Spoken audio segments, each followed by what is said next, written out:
Hello मेरे प्यारे बच्चों, क्या हाल चाल। तो आज के इस वीडियो में हम फिजिक्स के एक मोस्ट इंपॉर्टेंट टॉपिक का पोस्टमार्टम करने वाले हैं। बच्चों आज के इस वीडियो का टॉपिक बेहद मजेदार है। आज के इस सेशन में हम मेंशन करने वाले हैं ट्रांसफार्मर के बारे में। ट्रांसफार्मर होता क्या है, किस सिद्धांत पर कार्य करता है, कितने प्रकार का होता है, इसकी बनावट कैसे होती है, ये कैसे काम करता है, इसमें क्या हानियां होती हैं, उसको कैसे हम कम कर सकते हैं, या क्या कमियां होती हैं, कैसे कम कर सकते हैं, ठीक, इसका उपयोग कहां, इन सारे टॉपिक पर आज के इस वीडियो में हम बात करने वाले हैं। इसलिए वीडियो को कंप्लीट देख लेना।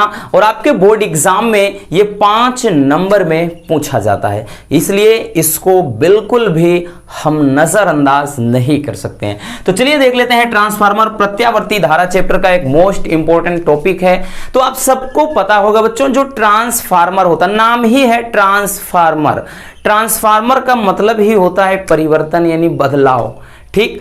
तो ट्रांसफार्मर जो है बच्चों एक ऐसा साधन है, एक ऐसी युक्ति है, बेहद सरल तरीके से लिखेंगे, बहुत ज्यादा आपको हम दिमागी प्रेशर नहीं देंगे कि आप उलझ जाओ, ठीक। एकदम सीधी सीधी बात होगी कि जो ट्रांसफार्मर होता है, तो ट्रांसफार्मर आप यहां पर देख रहे होंगे, ये ट्रांसफार्मर की क्या है, स्ट्रक्चर है, ये ट्रांसफार्मर की एक बनावट है। तो ट्रांसफार्मर बनाते कैसे हैं? ट्रांसफार्मर को बनाने के लिए नर्म लोहे की क्रोड का प्रयोग किया जाता है। नर्म लोहे की पट्टियां होती हैं, एक के ऊपर एक रख करके पटलित, चाहे आयताकार कुंडली बना दें या फिर गोलाकार, कोई दिक्कत नहीं, बस एक के ऊपर एक पटलित रख देते हैं। उसके बाद तांबे के तार को लपेट कर 2 अलग अलग कुंडलियां बना देते हैं, जैसा कि इसमें आपको दिख रहा होगा। ये बच्चों क्या है आपका, इधर आपको दिख रहा होगा एक ये प्राथमिक कुंडली है बच्चों, ठीक है ना, ये प्राथमिक कुंडली है। और यहां पर क्या है बच्चों, ये है द्वितीयक कुंडली, ठीक, द्वितीयक कुंडली है ये चीज, ठीक है ना, समझ में आ गया। ये नर्म लोहे की क्रोड है, एक के ऊपर एक पटलित रखा गया है, और उसके बाद क्या है, तांबे के तार को लपेट करके 2 अलग अलग कुंडलियां बना लेते हैं। और पटलित क्यों रखा जाता है, इसके बारे में हम आगे बात करेंगे, वो बेहद मजेदार बातें हैं, ठीक है ना। चलिए, तो सबसे पहले ट्रांसफार्मर क्या है, ध्यान से समझिएगा। तो ट्रांसफार्मर एक ऐसा साधन है, या एक ऐसी युक्ति है, या फिर लिख सकते हैं ट्रांसफार्मर वैद्युत का एक ऐसा साधन है बच्चों, जो क्या करता है, प्रत्यावर्ती वोल्टता को, या प्रत्यावर्ती धारा हम बोल सकते हैं, को कम या ज्यादा करता है, ठीक है ना। तो कैसे लिखेंगे कि ट्रांसफार्मर वैद्युत का एक ऐसा उपकरण है, या एक ऐसा साधन है, जिसके द्वारा प्रत्यावर्ती वोल्टता को कम या ज्यादा किया जा सकता। हम सभी जानते हैं कि भाई ट्रांसफार्मर तो आपने बड़े बड़े देखे होंगे, है ना, गांव में, शहर में, नगर में, कस्बे में, हर जगह पर होता है, ठीक है ना। और यहां तक कि घर में हमारे जो उपकरण होते हैं, स्टेबलाइजर हो गया, और जो भी मैकेनिकल आपके इंस्ट्रूमेंट्स होते हैं, उन सब में भी ट्रांसफार्मर होता है, क्योंकि इसका काम ही है प्रत्यावर्ती वोल्टता को कम या ज्यादा करना। स्टेबलाइजर का हम उपयोग क्यों करते हैं, क्योंकि भाई हमें पता है धारा कम आ रही, तो उसको क्या करिए, थोड़ा उसको स्विच हम ऊपर कर देंगे, यानी वो बढ़ जाती है वोल्टता, फिर ज्यादा आ रही है तो हम कम कर देते हैं, वोल्टता कम हो जाती है। तो इसका काम ही होता है प्रत्यावर्ती यानी एसी करंट को कम या ज्यादा करना। बस इतना आपको समझना है। बात समझ में आ गई बच्चों, कि जो क्या होता है कि जो ट्रांसफार्मर होता है, ये प्रत्यावर्ती वोल्टता को यानी एसी करंट को कम या ज्यादा करता है। भाई स्टेबलाइजर इसीलिए तो यूज करते हैं हम, कि जो धारा अगर अधिक है तो कम कर सकें, कम है तो हम उसको बढ़ा सकें, ठीक। तो ये हो गया ट्रांसफार्मर, आप समझ गए। अब लिखेंगे रसगुल्लों सिद्धांत, यानी किस सिद्धांत पर कार्य करता है। कभी कभार ये 1 नंबर में भी पूछ लेता है, ठीक है ना। और 1 नंबर की कीमत तुम क्या जानो रमेश बाबू, बहुत ज्यादा होती है। तो यहां पर सिद्धांत में क्या लिखेंगे कि यह अन्योन्य प्रेरण के सिद्धांत पर कार्य करता है। अन्योन्य प्रेरण है क्या, तो अन्योन्य प्रेरण हमने बताया कि पास पास 2 कुंडलियां, यानी आपने एक कुंडली यहां पर रखा रसगुल्लों, एक यहां पर, दो पास पास रखी कुंडलियों में जब एक में हम वैद्युत धारा प्रवाहित करेंगे या एक के चुंबकीय फ्लक्स के मान में परिवर्तन करेंगे तो इसके कारण दूसरे वाले में भी हलचल हो जाएगा और दूसरे में भी विद्युत वाहक बल उत्पन्न होगा और उसके कारण एक धारा उत्पन्न हो जाएगी। तो यह घटना होती है अन्योन्य प्रेरण। अन्योन्य का मतलब है एक कुंडली के कारण दूसरे में धारा उत्पन्न हो जाना, वो अन्योन्य होता है। तो इसमें भी तो वही करते हैं ना, इसमें हम क्या करते हैं कि भाई दो कुंडलियां बना लेते हैं और एक में धारा प्रवाहित करेंगे तो अपने आप चुंबकीय फ्लक्स के मान में परिवर्तन के कारण दूसरे में भी धारा का प्रवाह शुरू हो जाएगा।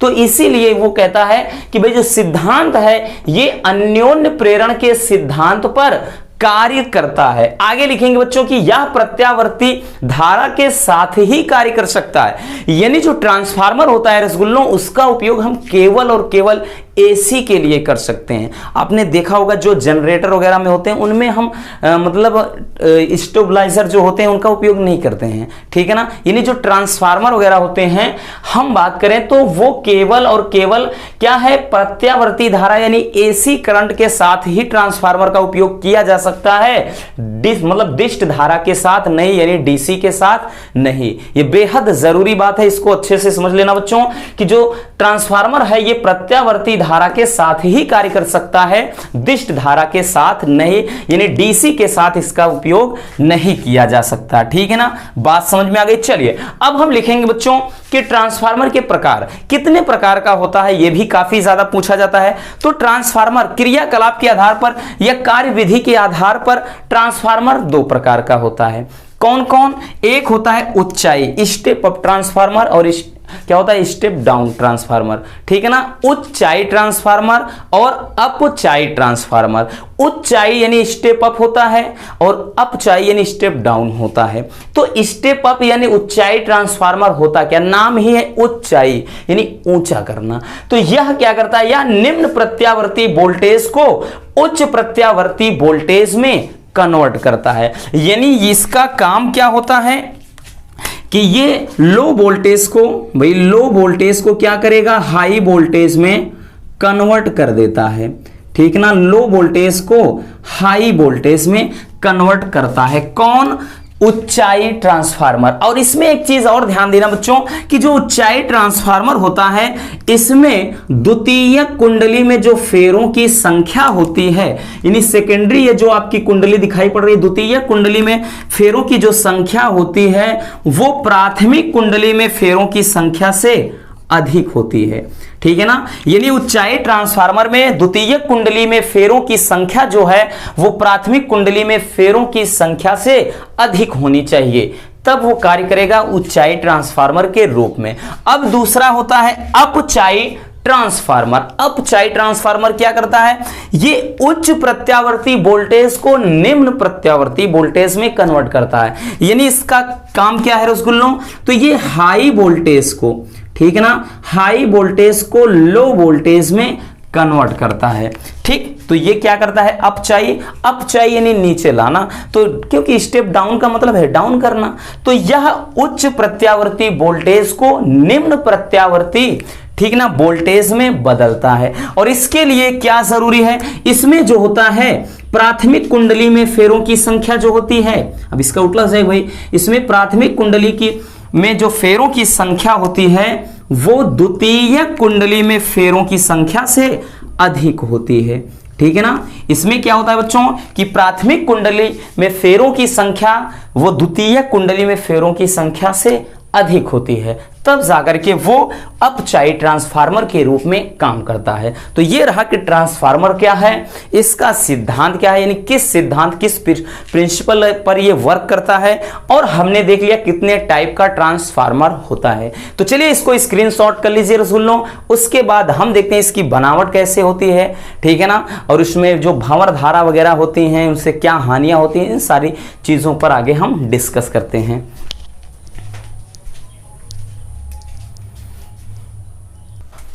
चलिए अब हम देख लेते हैं बच्चों इसकी बनावट कैसे होती है, यानी ट्रांसफार्मर को कैसे बनाते हैं। बहुत ज्यादा तो आपको नहीं लिखना है क्योंकि भाई इसकी स्ट्रक्चर बहुत ज्यादा डिफिकल्ट नहीं होती है। फिर भी क्या लिखेंगे रसगुल्लो, चलिए देख लेते हैं।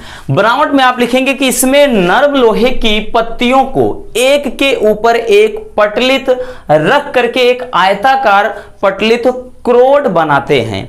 जरूरी नहीं आयताकार, गोलाकार भी हो सकता है, लेकिन इसमें एक के ऊपर एक मतलब एक के ऊपर एक लेयर बनती चली जाती है और वो नर्म लोहे की पत्तियां होती हैं, ठीक है ना। उनको एक के ऊपर एक रख करके एक पटलित क्रोड बना देते हैं। फिर उसके बाद तांबे के तार को लपेटकर, जैसे देखिए इसमें आपको 3D एक स्ट्रक्चर दिख रहा होगा, इसमें ये मतलब नर्म लोहे की पत्तियां हैं और एक के ऊपर एक बच्चों इनको रख करके एक क्रोड बनाया गया है। फिर क्या करेंगे, तांबे के तार को लपेट करके दो अलग अलग कुंडलियां बना लेते हैं, ठीक है ना। तो वही लिखेंगे कि तांबे के तार को लपेट कर दो अलग अलग कुंडलियां बनाते हैं, ठीक है ना भाई, जिन्हें क्रमशः हम प्राथमिक कुंडली व द्वितीयक कुंडली नाम दे देते हैं। और प्राथमिक कुंडली का जो मतलब संपर्क होता है एक हाई मतलब इसको एसी स्रोत से जोड़ दिया जाता है, ठीक है ना, यानी इसको एक एसी स्रोत से जोड़ दिया जाता है। तो वही लिखा है कि प्राथमिक कुंडली को एक प्रत्यावर्ती वोल्टता स्रोत या प्रत्यावर्ती वोल्टेज स्रोत से जोड़ दिया जाता है। तो ये रही इसकी बनावट। एक बेहद जरूरी बात यह है रसगुल्लो, क्वेश्चन पूछता है कि नर्म लोहे की प्लेट को या नर्म लोहे की पत्तियों को पटलित ही रखकर क्यों बनाया जाता है। भाई चाहे जैसे रख सकते हैं, तो उसका एक रीजन है कि अगर आप नर्म लोहे की पत्तियों को यानी एक के ऊपर एक पटलित नहीं रखते हैं तो भाई एक तो जगह बहुत ज्यादा लगेगा, दूसरा जो सबसे मतलब इसमें जरूरी बात वो है कि इसमें भंवर धारा को कम करने के लिए ऐसा किया जाता है। किसको बच्चों, भंवर धारा, ठीक, यानी भंवर धारा एक प्रकार की भंवर धारा ये धारा होती है जो एक भंवर के रूप में जनरेट होती है और उस धारा के उत्पन्न, क्योंकि ये बहुत गर्म मतलब एक प्रकार की जब ये भंवर धारा उत्पन्न होती है तो ये पूरी कुंडली जो है वो हीट हो जाती है, पूरी कुंडली गर्म हो जाती है। और जब कुंडली गर्म हो जाएगी बच्चों तो इसके कारण अत्यधिक ऊष्मा की हानि होती है। तो ऊष्मा हानि को रोकने के लिए ही या भंवर धारा को कम करने के लिए ही कुंडली को एक के ऊपर एक रख करके पटलित कुंडली बना देते हैं। बात समझ में आ गई ना कि पटलित क्यों रखते हैं, ताकि भंवर धारा को कम किया जा सके। भंवर धारा कम हो जाएगी तो ऊष्मा की हानि अधिक नहीं होगी। तो चलिए अब देख लेते हैं कि इसकी जो कार्य विधि है, ठीक है ना, इसकी जो कार्य विधि है उसको कार्य विधि में हम लिखेंगे नहीं, लेकिन जो कुछ बोल रहे हैं बच्चों उसको ध्यान से सुनिएगा।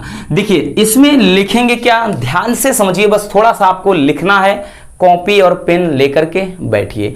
लिखेंगे कि जब प्राथमिक कुंडली को एक प्रत्यावर्ती स्रोत से जोड़ दिया जाता है और उसके बाद धारा प्रवाहित करते हैं तो प्राथमिक कुंडली के चुंबकीय फ्लक्स के मान में परिवर्तन होता है। और जब प्राथमिक कुंडली के चुंबकीय फ्लक्स के मान में परिवर्तन होगा तो इसके कारण क्या होगा, तो जो यहां से चुंबकीय फ्लक्स रेखाएं निकलेंगी, ठीक, उनके कारण कुंडली मतलब द्वितीय कुंडली में भी एक विद्युत वाहक बल उत्पन्न हो जाएगा, ठीक है ना। ये अन्योन प्रेरण की घटना पर आधारित है। पहले ही हमने बताया है कि अन्योन प्रेरण की घटना ही यही होती है कि पास पास रखी दो कुंडलियों में अगर एक में धारा प्रवाहित करोगे तो इसके कारण दूसरे में भी हलचल होगा और दूसरे में भी धारा का प्रवाह हो जाएगा, ठीक। तो वही चीज है, लिखेंगे कि जब प्राथमिक कुंडली को क्या करते हैं, प्राथमिक कुंडली को एक प्रत्यावर्ती स्रोत से जोड़ देते हैं और उसके बाद धारा प्रवाहित करते हैं तो इससे क्या होता है, प्राथमिक कुंडली में के चुंबकीय फ्लक्स के मान में परिवर्तन होता है, जिसके कारण इसमें चुंबकीय बल रेखाएं निकलती हैं और इसके कारण द्वितीय कुंडली में के चुंबकीय फ्लक्स के मान में भी परिवर्तन होता है। यानी यहां पर भी द्वितीय कुंडली में भी एक विद्युत वाहक बल उत्पन्न हो जाता है और इसमें भी एक प्रेरित धारा उत्पन्न हो जाती है। क्यों? क्योंकि दोनों कुंडलियां एक ही क्रोड पर लपेटी हुई हैं। ठीक है ना। तो ये हो गया कार्यविधि, इतना ही आपको लिखना है और इसके ज्यादा कुछ नहीं लिखना है कि जब प्राथमिक कुंडली को एक प्रत्यावर्ती धारा स्रोत से जोड़ देते हैं और धारा प्रवाहित करते हैं तो प्राथमिक कुंडली के चुंबकीय फ्लक्स के मान में परिवर्तन होता है और इसके कारण द्वितीय कुंडली में भी एक विद्युत वाहक बल उत्पन्न हो जाता है और उसमें भी एक धारा बहने लगती है। बस इतना सा। अब यहां पर हम लिखेंगे भाई किरचॉफ के नियम, क्या कहते हैं, फैराडे के नियम से। ठीक है ना भाई, फैराडे का अब हम नियम लगाएंगे। ठीक, तो फैराडे के नियम से, तो फैराडे का जो नियम है बच्चों वो क्या कहता है, फैराडे का जो नियम है तो सबसे पहले हम क्या निकालेंगे, प्राथमिक कुंडली में विद्युत वाहक बल, प्राथमिक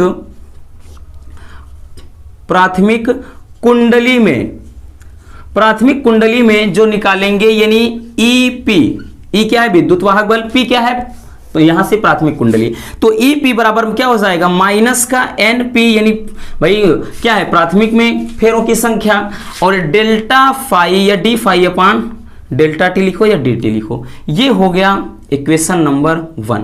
ठीक है ना, बात समझ में आ गई बच्चों। इसी तरह हम निकालेंगे द्वितीय कुंडली में। ठीक, द्वितीय कुंडली, तो द्वितीय कुंडली में क्या हो जाएगा, कितना विद्युत वाहक बल उत्पन्न होगा, तो द्वितीय कुंडली में तो यहां पर हो जाएगा ई एस बराबर माइनस का एन एस और delta phi upon delta t हो गया। ठीक है ना, delta phi upon delta t हो गया। तो यहां पर ये इक्वेशन नंबर इसको हम 2 दे देते हैं। अब इसको हम भाग दे देंगे भाई।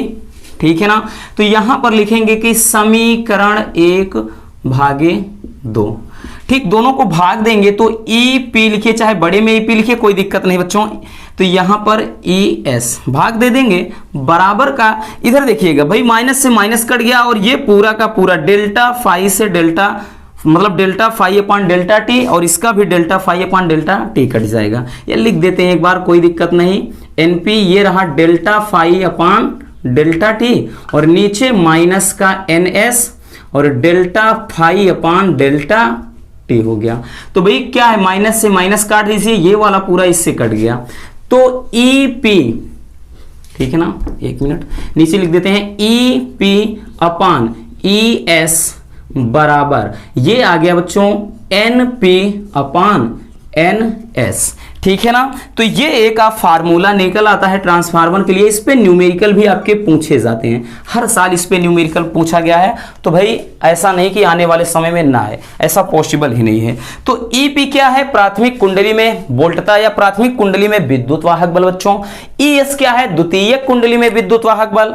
एनपी क्या है, प्राथमिक कुंडली में फेरों की संख्या। एनएस क्या है, द्वितीय कुंडली में फेरों की संख्या। तो एक फार्मूला ये है, तो एक फार्मूला और निकलता है यहां पर शक्ति के लिए। एक आदर्श ट्रांसफार्मर के लिए जो निवेशी शक्ति होती है, निवेशी शक्ति वो बराबर होती है निर्गत शक्ति के।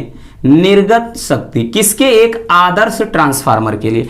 तो शक्ति भाई पी होता है, पी लिख देंगे, प्राथमिक कह रहा है, निवेशी का मतलब अंदर जो प्रवेश कर रहा है, निर्गत यानी यहां से जो बाहर निकल रहा है, तो ये हो जाएगा पी एस। तो पी बराबर वी इंटू आई होता है बच्चों। तो पी बराबर वी इंटू आई हुआ, लेकिन यहां पे हम वीपी इंटू आई पी लिख देंगे। ठीक, बराबर का यहां पे भी वही रहेगा, लेकिन वीएस इंटू आई एस लिख देंगे। ठीक, तो यहां पर धारा और वोल्टता के बीच क्या संबंध हो जाएगा, आई पी अपान, इसको नीचे लाएंगे, आई एस बराबर वी एस अपान वी पी। ठीक है ना, देखिए ये वोल्टता बच्चों और यह विद्युत वाहक बल दोनों एक ही है, इसमें कंफ्यूज मत होना। ठीक है ना, तो ये भी आपका एक फार्मूला निकल कर आता है वोल्टता और धारा के बीच संबंध। आईपी क्या है, प्राथमिक कुंडली में धारा। आई एस क्या है, द्वितीय कुंडली में धारा। ठीक है ना, वी एस क्या है, वही चीज कि भाई वी एस यानी द्वितीय कुंडली में वोल्टता, वीपी क्या है, प्राथमिक कुंडली में वोल्टता या विद्युत वाहक बल। ये दोनों वी एस जो दिख रहा है, ई एस वीपी ईपी, ये दोनों एक ही है, इसमें कंफ्यूज मत होना। तो ये रहा बच्चों क्या ट्रांसफार्मर के लिए जो एक फार्मूला होता है। ठीक है ना, तो चलिए इसको जल्दी से स्क्रीनशॉट कर लीजिए। चलिए अब इसमें एक चीज और आपको पूछा जाता है बच्चों कि ट्रांसफार्मर की दक्षता कैसे निकालते हैं, ठीक है ना। तो चलिए देख लेते हैं कि दक्षता हम कैसे निकालते हैं। तो ट्रांसफार्मर की जो दक्षता होती है बच्चों, दक्षता के लिए एक फार्मूला प्रयोग किया जाता है, ठीक है ना। तो दक्षता बराबर होता है, दक्षता बराबर, दक्षता को ईटा से हम दर्शाते हैं, तो दक्षता बराबर होता है कि देखिए होता है कि निर्गत शक्ति, ठीक, निर्गत शक्ति अपान निवेशित शक्ति, निवेशित शक्ति गुणे का 100। ये परसेंटेज में हमेशा निकलता है, इतना याद रखना बच्चों, ठीक है ना। हमेशा ये परसेंटेज में निकलता है, यानी अगर हम इसको थोड़ा लिखेंगे इस तरह से तो ईटा बराबर होता है निर्गत, मतलब निर्गत शक्ति, या जिसको PS लिख सकते हैं, निवेशी शक्ति यानी PP लिख सकते हैं, PP, और गुणे का क्या हो जाएगा 100। ये हमेशा किस में आएगा बच्चों, परसेंटेज में निकल कर आता है। ये जो कुछ भी निकलेगा आपका क्या होगा, इतना याद रखना कि परसेंटेज में रहेगा, ठीक है ना। तो ये हो जाएगा कि ट्रांसफार्मर की दक्षता के लिए, ठीक है ना, ट्रांसफार्मर की दक्षता के लिए फार्मूला। ये इसमें कंफ्यूज मत होना कि P क्या है, S क्या है। जहां पर ये नीचे P लगा हो वो प्राथमिक की बात कर रहा है, S लगा है वो द्वितीयक की बात कर रहा है, ठीक है ना। इसको इसलिए बच्चों इसमें बिल्कुल कंफ्यूज मत होना। तो ये रहा पूरा ट्रांसफार्मर की मतलब बनावट, उसकी संरचना, उसकी क्रियाविधि, सारी चीजें। फिर से बोल देते हैं एक चीज जो है कि भंवर धारा के बारे में, कि ट्रांसफार्मर में नर्म लोहे की क्रोड को पटलित क्यों रखा जाता है। तो इसलिए रखा जाता है ताकि भंवर धारा को कम किया जा सके और ट्रांसफार्मर में ऊष्मा की क्षय ज्यादा ना हो, बस इसीलिए। तो बस आज के इस वीडियो में इतना ही। उम्मीद करता हूं वीडियो आपके लिए काफी ज्यादा हेल्पफुल रही होगी। अगर वीडियो पसंद आए तो प्लीज वीडियो को लाइक कर देना, और नया है तो चैनल को सब्सक्राइब जरूर कर लीजिए। मिलते हैं किसी और ऐसे मजेदार टॉपिक के साथ। Love you, bye bye, take care.